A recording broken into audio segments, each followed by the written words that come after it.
Salut à tous, j'espère que vous allez bien. On est arrivé enfin à New York City avec Dastan. Bon, on est dans un McDo en train de boire un café parce qu'en fait, on va aller s'entraîner juste en face dans le club des frères Miao.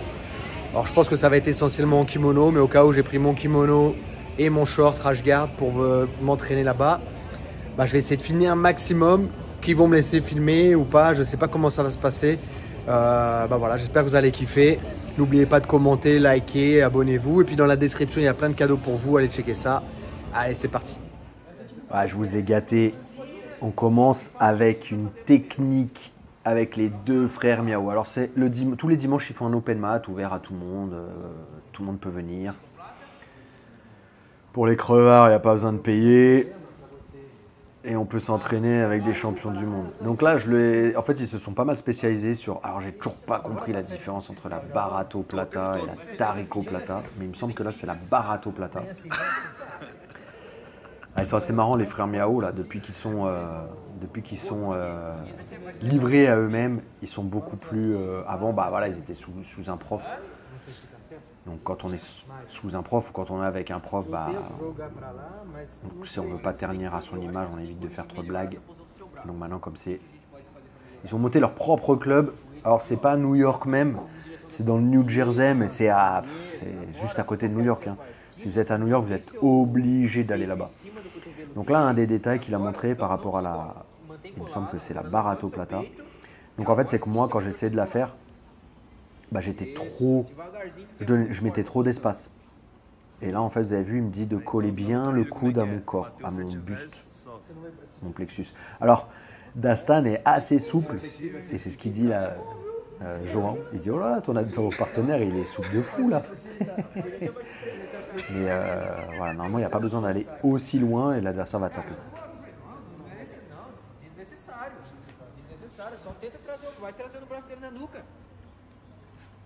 Et donc bien, c'est tourner autour de l'épaule en fait ou du bras de l'adversaire. En fait, comme son poignet il est bloqué sous ma jambe, eh bien, ça lui fait comme une kimura en fait. C'est une kimura, mais sauf qu'on utilise les jambes. On bloque avec le bras et on va faire avec les jambes. Donc voilà, le détail, c'est vraiment de bien coller le coude à soi. Mais moi, après, mon autre problématique, c'était de quand je passe ma jambe, des fois, bah, mon adversaire, il est un peu énervé et en fait, il va me renverser. Alors, c'est pas tout de suite ce qu'il va m'expliquer, mais là, voilà, bien caler le coude contre moi et en fait venir tourner autour du bras. Et donc je lui disais, est-ce qu'on peut venir fermer en triangle? Et donc il me disait que c'était mieux d'être comme ça on gardait bien la pression, on ferme bien. Et je lui dis voilà, là ce qui m'arrive souvent, ce qui peut m'arriver des fois, c'est que l'adversaire en fait il bouge et puis bah il me renverse vers l'arrière. Du coup, quelle est la meilleure option ici pour finaliser? Alors il me dit tu peux fermer en triangle et en fait le renverser. Mais là je vais pas bien le faire et il va le montrer juste après. Parce que là en fait si je le fais tourner comme ça, il va rouler sur mes pieds. Et du coup, bah, soit je vais me faire mal, soit je vais me bloquer. Enfin, voilà, l'angle, il est pas bon. Mais il va le montrer juste après, là, Johan. Johan, c'est t-shirt blanc. Et Paolo, c'est t-shirt noir. Hop. Donc la main, vous avez vu, il est bien collé. Hop. Et en fait, au moment où il va se faire renverser, vous avez vu, il accompagne en fait le renversement. Sur le coup, j'ai pas compris, là, je dis, j'ai rien compris.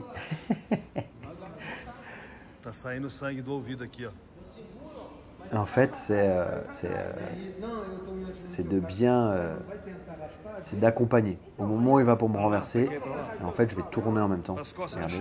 Donc, au lieu de tomber à plat dos, au moment où je sens que je perds l'équilibre, je fais comme en fait une omoplata. C'est comme une omoplata en fait.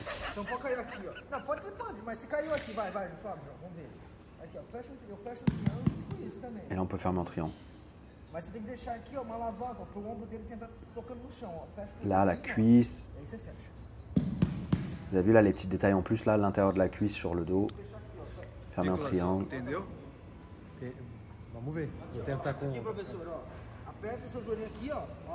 Mettre la pression sur l'épaule. et envoyer le poignet dans son dos.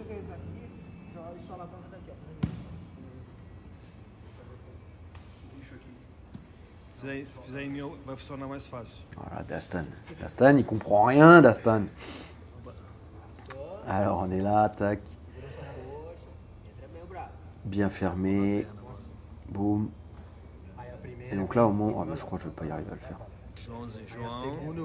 Et là, au moment où il va pour me renverser, il faut que j'envoie, en fait, comme si je voulais faire... Ouais, voilà, c'est m'allonger du côté des jambes. Fermer en triangle et forcer. C'est pas mal, hein? Voilà, c'est tout un nouveau jeu qui est en train d'apparaître un peu. J'y crois pas à la grande efficacité. Dans le sens, ça marche très très bien, mais c'est difficile de se retrouver dans cette position-là quand même, je pense. Après, on verra bien, mais ça fait déjà plusieurs mois que les gens étudient pas mal cette position, donc voilà, c'est toujours intéressant de savoir ce qui se fait. Et derrière la caméra, c'est mon ami Jarbeng, ceinture noire de lutte à livrer, qui donne cours à New York. Donc si vous êtes de passage à New York, n'hésitez pas à rentrer en contact avec lui, Jarbeng Pacheco.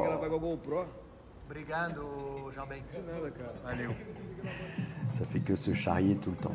Donc là, ça va être... En fait, c'est que des sparring à l'open mat. Et donc voilà, je m'échauffe un peu.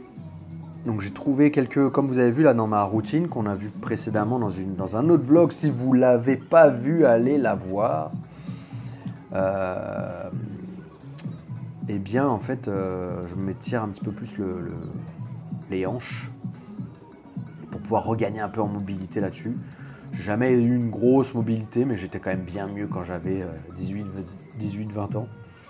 Aujourd'hui, avec ma prise de poids considérable et puis là, peut-être un peu de vieillesse, eh bien, je suis un peu plus raide. Donc, il faut que je refasse pas mal d'exos pour regagner en souplesse. Et franchement, en peu de temps, j'ai vraiment regagné pas mal de souplesse, quoi. Après, je pense qu'il faudrait que je me mette à faire du yoga ou des choses comme ça. Voilà, si vous avez des petites recommandations, n'hésitez pas à mettre ça dans les commentaires, ça fait toujours plaisir. Mais ouais, c'est quand même quelque chose de très important dans notre sport, la souplesse. Et c'est quelque chose que j'ai trop laissé, trop mis de côté pendant longtemps. Quand on est très focus sur s'entraîner. Mais en fait, c'est pas ça. Être focus, c'est faire ce qu'il y a à faire pour performer le jour J, quoi. Mais bon, tranquille.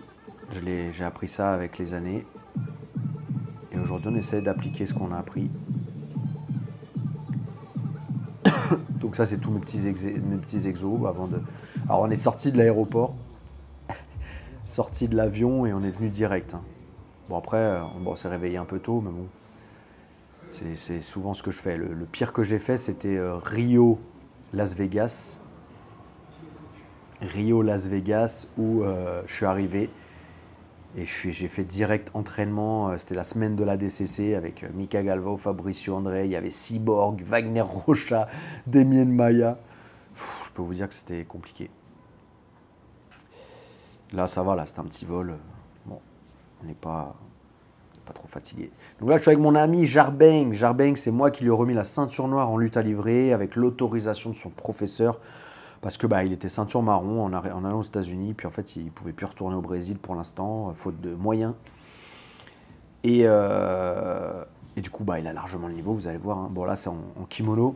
Et puis en plus de ça, bon, il était blessé au genou gauche, donc je n'osais pas vraiment beaucoup bouger parce que je savais que c'était... il était quand même pas mal blessé, mais voilà, il est très bien. Et il est vraiment encore plus lutte à livrer que moi. Sur pas mal de positions, sur pas mal de situations.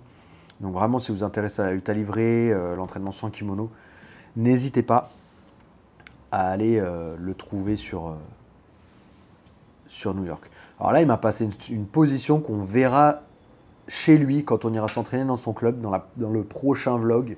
Donc surtout, ne ratez pas ça. C'est un renversement à partir de la demi-garde, et là, il m'a bien eu. Il m'a bien eu, du coup il m'a renversé. Mais là je lui mets la pression, il a oublié que je faisais de la lutte à livrer aussi. Bon ouais, je lui mets de la pression juste pour mettre la pression, mais c'est quelque chose, c'est un contrôle à partir duquel on peut renverser là. En envoyant les jambes par-dessus mon adversaire. pour prendre la garde. Et je trouve qu'en kimono, je trouve que c'est plus facile de reprendre la garde. C'est marrant. Alors que, bon, après, je tombe peut-être pas avec les bonnes personnes, je sais pas. Mais je trouve que c'est plus facile que sans kimono de reprendre la garde parce qu'on peut vraiment utiliser le kimono pour repousser. Après, normalement, l'autre, il peut utiliser le kimono pour me tenir. Mais je sais pas, jusqu'à présent, j'ai trouvé ça plus facile. Ou en tout cas, moins difficile que sans kimono. Là, il est content, là, regardez-le, hop, il regarde la caméra. C'est un bon gars, le Jarbeng. Il est passé par des moments très difficiles quand il a décidé de vivre de son sport aux États-Unis. C'est quelqu'un qui gagnait plutôt pas mal sa vie, qui avait un boulot, un job au Brésil, mais il n'était pas heureux. Et en fait, du jour au lendemain, il a décidé de tout claquer, tout lâcher pour partir aux États-Unis, essayer de vivre de la luta, du JB. Et en fait, on lui avait proposé un job au Texas, je ne sais plus dans quelle ville. Et quand il est arrivé, le mec il lui a dit « Ah non, mais en fait, j'ai plus besoin de toi ». Et donc, il est arrivé là en mode « Et maintenant, qu'est-ce que je fais quoi ?» Donc, il a fait plein de petits jobs. Petits jobs, hein, sans rabaisser les boulots que c'est, mais c'est plutôt des boulots que personne veut faire et des boulots qui sont difficiles. Donc, il a beaucoup travaillé sur des chantiers ou autres aux États-Unis pour pouvoir au moins vivre. Et puis, il a eu une opportunité à New York. Donc, il est allé à New York, il a donné cours dans un club où il travaillait toute la journée, tout le temps, 24 heures sur 24, 7 jours sur 7. Et puis, pendant le Covid, ils l'ont un peu abandonné. Et en fait, il s'est retrouvé pareil, encore une fois, livré à lui-même. Et cette fois-ci, il a essayé il a commencé à donner des cours particuliers en plein air. Et puis après, il a trouvé un autre club, etc. Puis maintenant, il est en très bonne compagnie tout le temps avec les frères Miao, Edji Agarzam, Gianni Grippo. Enfin voilà, il s'entraîne avec du beau monde sur New York. Et puis, ouais, ça se passe bien. Il est très content. Ça évolue bien. Donc voilà, c'est cool. Ça, c'est pas mal, ça, ce qu'il a fait, là. Il faudrait que je le chope. Parce qu'en fait, j'ai sprawlé et il est parti chercher l'angle. Donc, vous avez vu, il a tenu mon kimono. Pareil, ça, c'est un truc que j'ai pas forcément l'habitude encore. Il dit non, mais j'avais peur pour ses genoux, là. Mais bon, ça m'a permis quand même de le renverser. Je sais plus ce qui se passe après. Il a plus l'habitude que moi en kimono, il tourne plus en kim que moi. Mais c'est marrant de voir deux mecs de la luta tourner en kimono.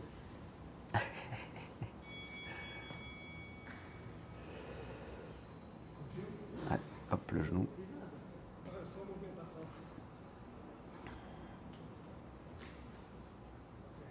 Il s'est très abîmé les ligaments, donc il est en repos normalement. Mais bon, comme j'étais là, il a voulu tourner. Et puis voilà, ça fait plaisir. Ça fait plaisir. Ça fait quelques années déjà qu'on se suit, qu'on s'appelle de temps en temps et tout. C'est important d'avoir des amis comme ça.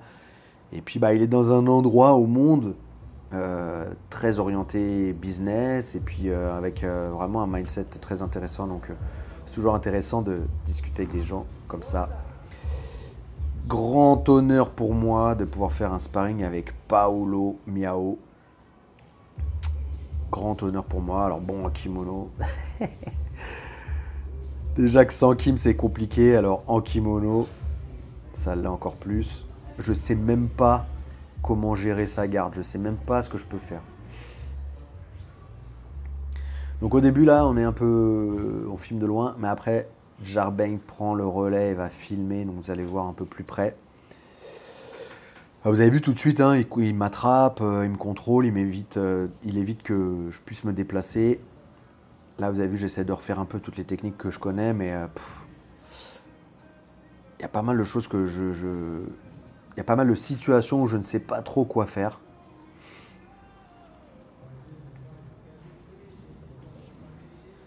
Là, il m'a attrapé mon kimono par en dessous de ma jambe.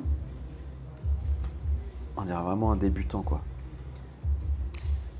Et lui, là, je pense qu'il était à 30%. C'est vraiment pas n'importe qui. Pour ceux qui ne connaissent pas, allez checker ça sur Internet. Joao et Paulo Miao, ces deux frères jumeaux qui sont maintenant à New York depuis plusieurs années, mais qui viennent tout juste d'ouvrir leur club juste à côté de New York, donc dans le New Jersey, mais c'est vraiment en métro, c'est peut-être 30 minutes, enfin c'est vraiment à côté. Donc n'hésitez pas à aller les voir, parce que c'est vraiment des bons professeurs et c'est des bons gars, c'est vraiment des bonnes personnes. J'aime beaucoup cet état d'esprit-là.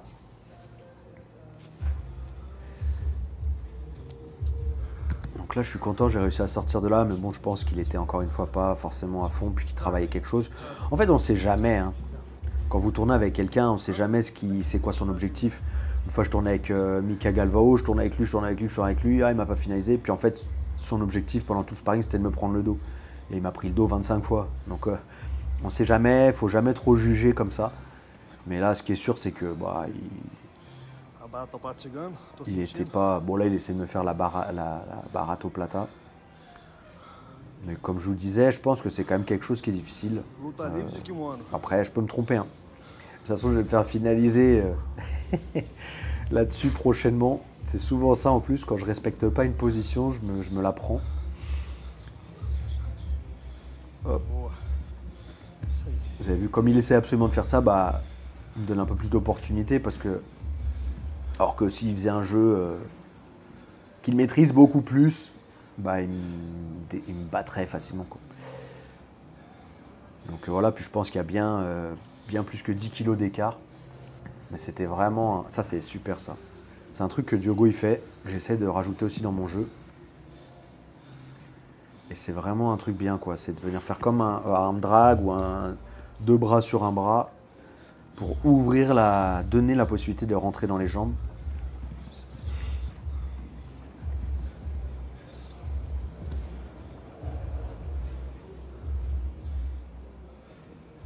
Ceinture de sécurité, vous avez vu comment il est bien haut pour pouvoir rentrer plus facilement les crochets. Il reste 1 minute 20.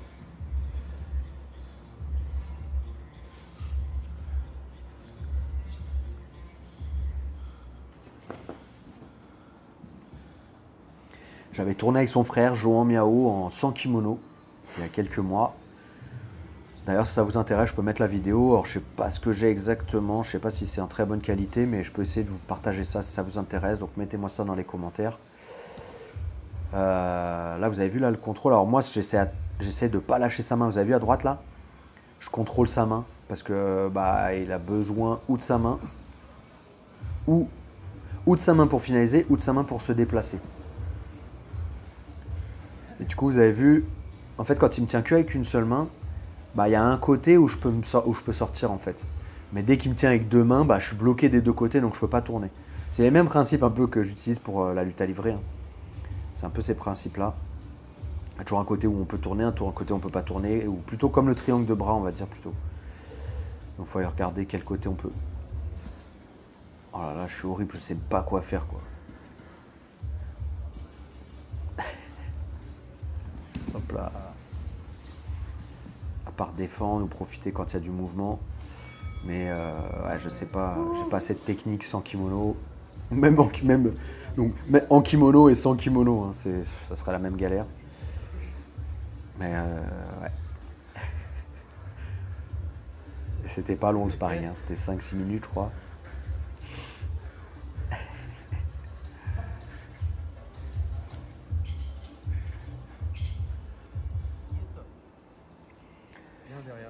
Mon ami Diogo m'a demandé de récupérer un t-shirt avec l'autographe de Paulo et de João parce qu'il est fan de leur travail, il est fan d'eux.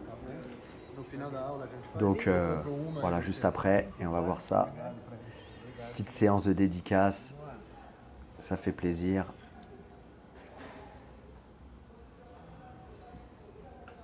Pour Diogo.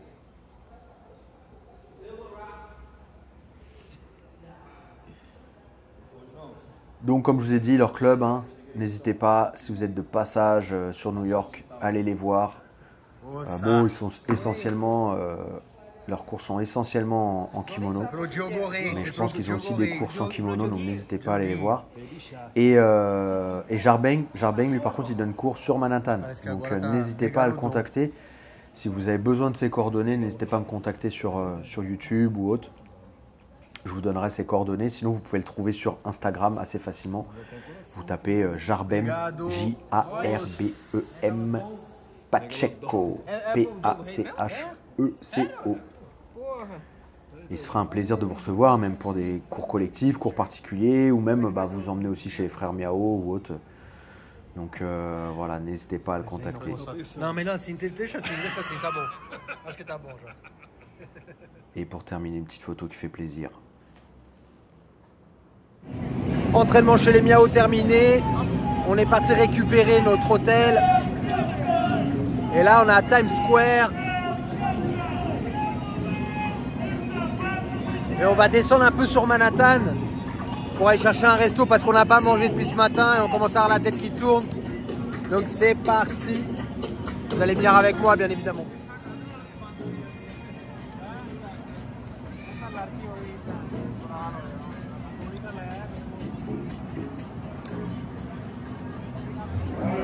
On s'est arrêté pour manger. J'ai même pas eu le temps de filmer qu'on a déjà presque fini de manger. On s'est arrêté dans un italien. En fait, il y a beaucoup d'Italiens, de restaurants italiens sur New York. Et ils font des pizzas. Bon, c'est connu dans le monde entier que les pizzas à New York, on va dire, sont bonnes. En fait, elles sont juste faites d'une façon un peu différente par rapport aux autres endroits. Et c'est vrai qu'elles sont pas mal. Donc voilà, on a mangé une part de pizza. On a mangé un sandwich dans la rue. On avait trop faim. Et puis là, on est sur les desserts exceptionnellement. On est dimanche, on a le droit. Ah non, moi c'est tous les jours. Ah lui c'est tous les jours. Moi j'ai pris un petit beignet au Nutella avec un très beau café. Et puis on va vous emmener, là on est en train de descendre sur Manhattan. Je vais essayer de filmer. C'est parti. Bon, moi ça fait plusieurs fois que je viens à New York, donc je connais un petit peu. C'était la première fois de Dastan, donc on a profité de cette première journée pour visiter à fond. Donc on est descendu de Times Square, pour ceux qui connaissent, jusqu'en bas, jusqu'à Downtown, pour voir la Statue de la Liberté. Donc c'est une petite trotte, comme dirait ma maman. Et donc là c'est tous les parcs. Je vous mets un petit peu d'ambiance, comme ça vous voyez un petit peu à quoi ça ressemble. C'est vraiment une ville à faire dans le monde quand même. New York, pour moi c'est la meilleure ville des États-Unis. J'aime beaucoup Miami aussi, mais New York ça reste quand même une ville, on va dire, un peu comme en Europe, quoi, où on peut se déplacer à pied, en métro, pas besoin de louer une voiture. Voilà, il y a du contact humain, etc., quoi. C'est vraiment une ville sympa à connaître. Là, c'est le pont de Brooklyn, donc qui relie Manhattan à Brooklyn, donc qui est sympa. Alors là, j'ai jamais vu autant de monde. En fait, apparemment, ça faisait longtemps qu'il faisait pas beau. Enfin, c'était le premier jour ou le premier week-end où il y avait du soleil et qu'il faisait chaud sur New York. Donc il y avait du monde partout. Dastan, Yeah, man. c'est ta première à New York, Yeah. aux États-Unis d'Amérique. Ouais. Qu'est-ce que t'en penses? Franchement, Parle plus fort, on t'entend pas. franchement, il y a une énergie qui se dégage de l'eau. C'est pas comme chez nous à Montréal. C'est vraiment quelque chose d'indestructible, d'incroyable.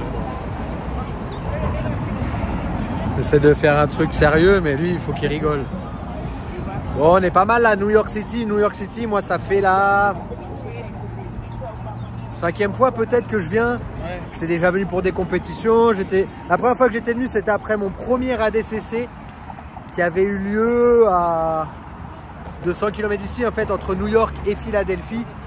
La ville, c'était Trenton. C'était en 2007. Et en fait, après, j'avais décidé de passer une semaine à New York pour découvrir. Je sais plus si je m'étais entraîné, mais il me semble que oui, pour après partir à Miami. Mais franchement, c'est une ville, si vous avez jamais fait, si vous avez jamais découvert. C'est l'une des plus belles villes au monde. Non, c'est pas la plus belle ville, L'une des plus belles villes. mais c'est une ville. Je pense que c'est une ville où il faut visiter. venir. Voilà, c'est exactement À visiter. une ville à visiter. Qu'est-ce Voilà. qu'il faut visiter ici?